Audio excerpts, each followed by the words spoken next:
Welcome to another deep dive, this time into a world where buildings are more than just structures. They're living, breathing spaces. And they're designed to, well, kind of nourish us. You guys sent in some amazing material on fractal architecture. You got a presentation transcript from the NUANU Festival. Some web pages, too, on biologic architecture. Oh, and a PDF. This one focusing on the principles of bioarchitecture. I'm sensing this deep dive is going to be a rich one.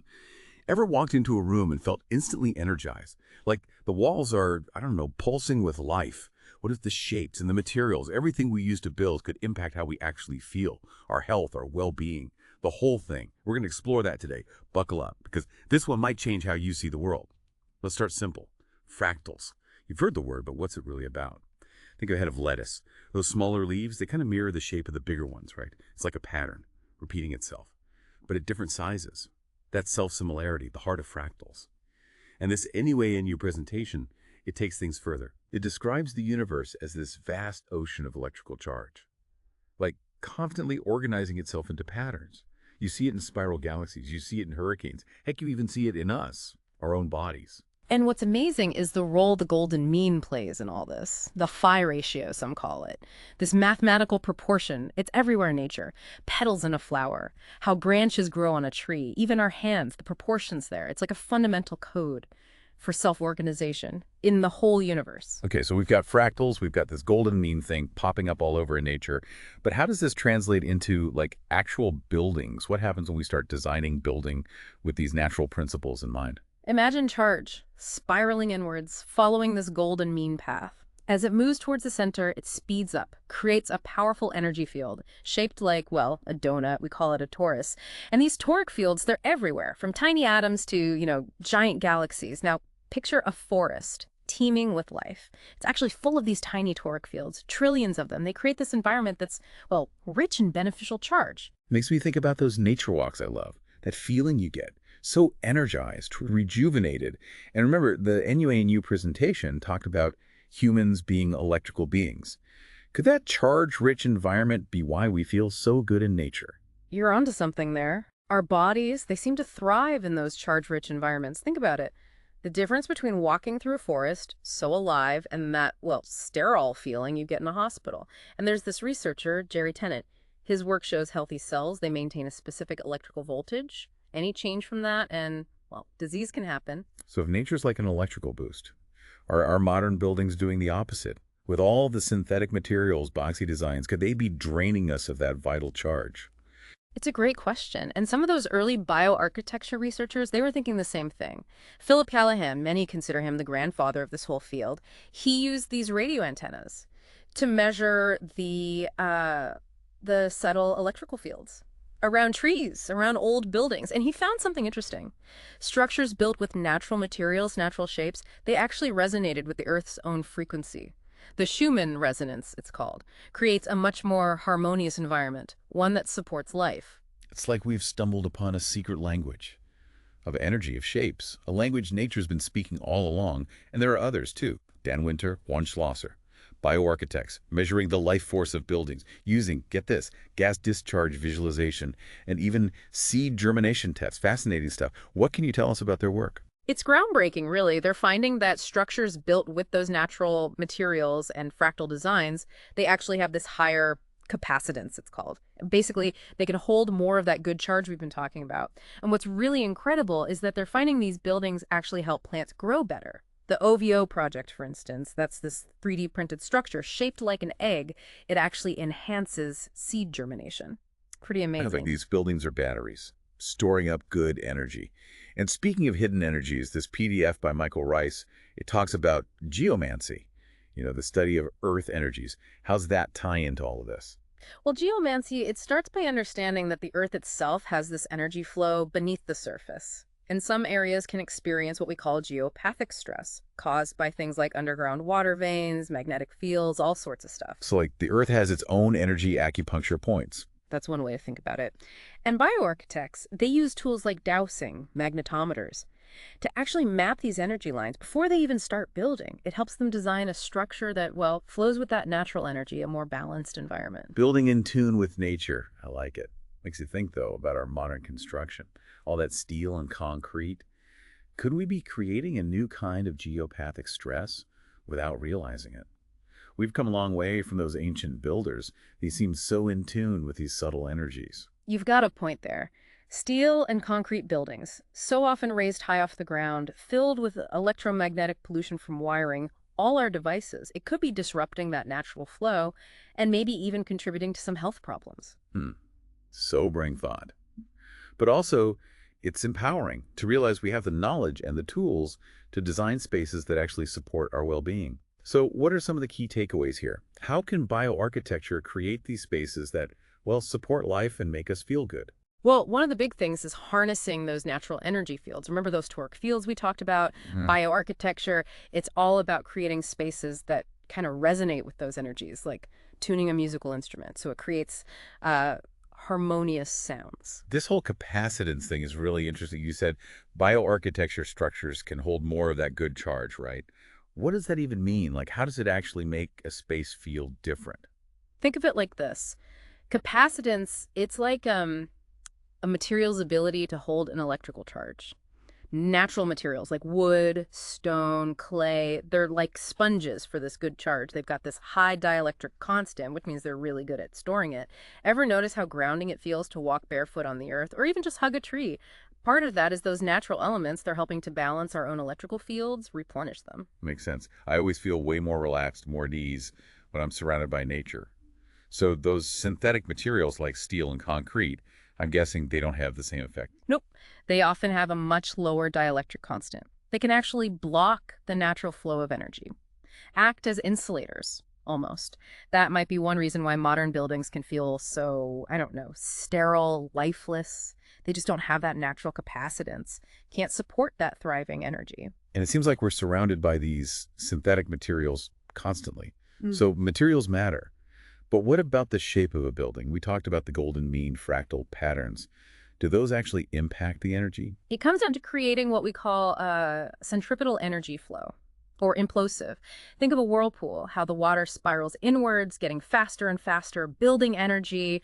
Fractal shapes, especially that golden mean spiral, they kind of mimic that, guide the energy inwards in a really organized way. So it's like the building creates its own energy vortex. You got it. And that energy, it can have a real impact. Remember those seed experiments? The seeds in those bioarchitecture structures. They sprouted faster, grew stronger. It's like the space itself is, well, it's got this life-enhancing energy field. We've been talking about these energy fields, but what's cool is we can actually measure this life force, right? Yeah. What are scientists doing to actually study, like quantify this energy? Researchers like Dan Winter, they're really pushing the boundaries here. They're using some pretty high-tech stuff like GDV, gas discharge visualization. It captures images of the energy fields in a space. And the difference between a conventional building and a bioarchitecture one, it's remarkable. We're seeing the invisible. That's so cool. And what about geomancy?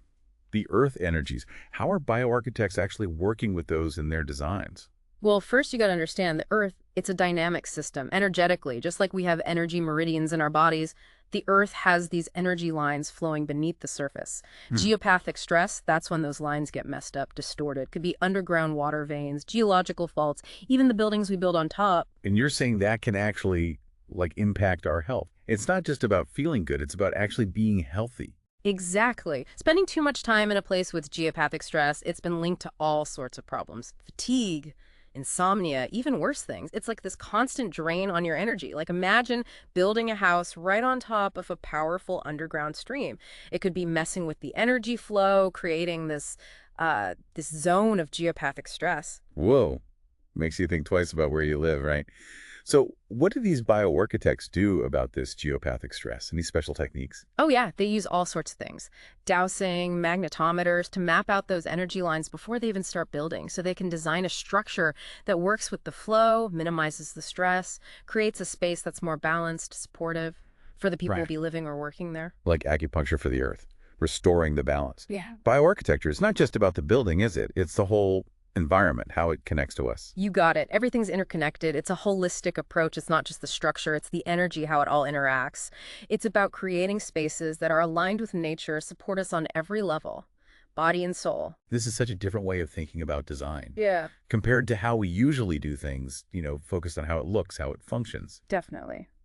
Bioarchitecture.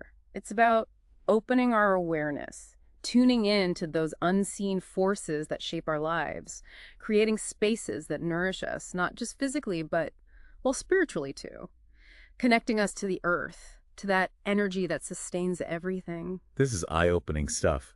I never would have guessed that the shapes of our buildings, the materials, could have such a huge impact.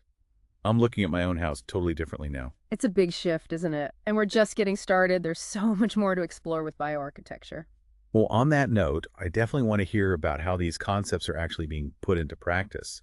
Like, are there architects out there designing and building with these principles, really pushing the boundaries? Yeah, you mentioned we've only just scratched the surface. What about some examples? Like, are there architects out there who are really, I don't know, leading the way with bioarchitecture? Any specific projects that stand out? Oh, absolutely. There are some real visionaries out there bringing these ancient principles into the modern world. Juan Schlosser, for example, his work with bamboo, it's just stunning. It shows what's possible when you combine sustainable materials with, well, that understanding of energy flow. Right. I remember seeing some of his work on that bioarchitects.net site.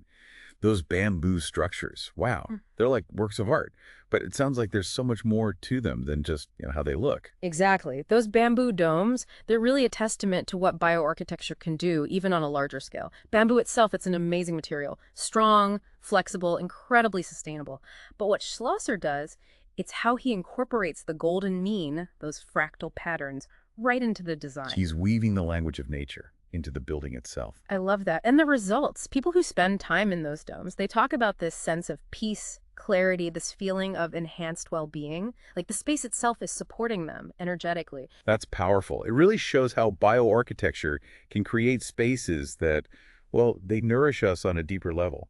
You mentioned the OVO project too. What was that all about? Oh, the OVO is fascinating. It's this 3D printed structure shaped like an egg, and it's designed to, get this, help seeds germinate and grow.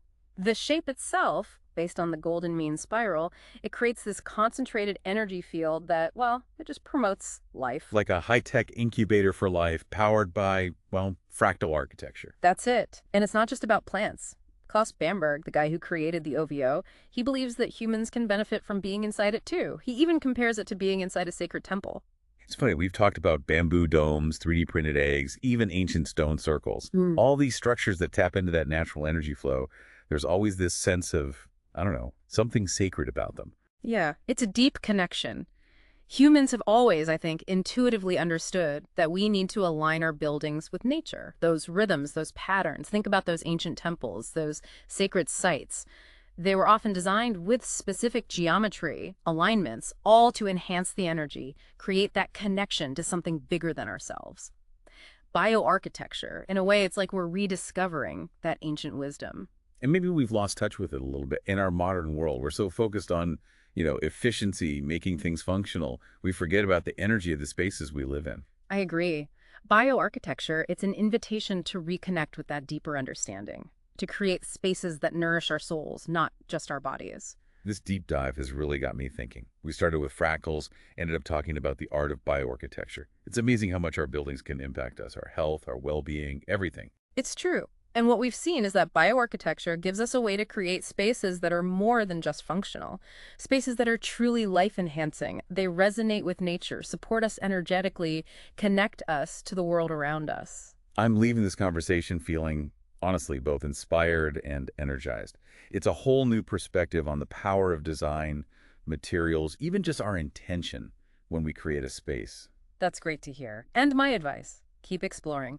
Look for those subtle ways nature expresses itself, those patterns, those principles. Pay attention to how different spaces make you feel. Maybe even think about how you can bring some of these ideas into your own home, your workspace. You might even inspire a few architects along the way. It's a whole universe of possibilities out there. Thanks for joining us for this deep dive into fractal architecture. Keep exploring, everyone.